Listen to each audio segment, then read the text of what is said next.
Wali Kota Makassar, Muhammad Ramdan Pomanto kembali berkantor setelah cuti kampanye kurang lebih 2 bulan.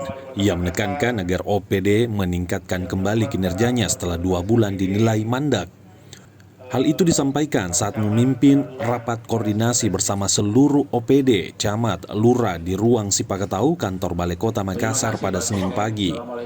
Kata Dani, selama 2 bulan terakhir, Kota Makassar sepertinya mengalami kemunduran. Banyak program-program yang dulunya jalan akhirnya mandak.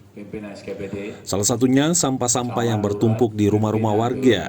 Ia mendapat laporan 2 bulan tidak ada jalan sama sekali. Dani mengatakan jika dirinya yang tidak memimpin Makassar hari ini mengalami kemunduran. Tapi yang Dani sayangkan, kenapa program yang pro ke rakyat tidak dilanjutkan. Olehnya itu, Dani akan segera mengevaluasi kinerja OPD-nya dan kembali mengaktifkan program-program yang sebelumnya berjalan. Sementara itu, Dani menegaskan kepada seluruh OPD, camat dan lurah untuk mengawal pemilu serentak yang sebentar lagi akan dilaksanakan.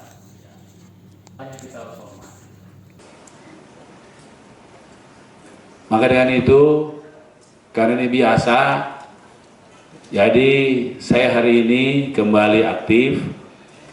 Saya melihat ada penggiringan birokrat seperti dulu-dulu.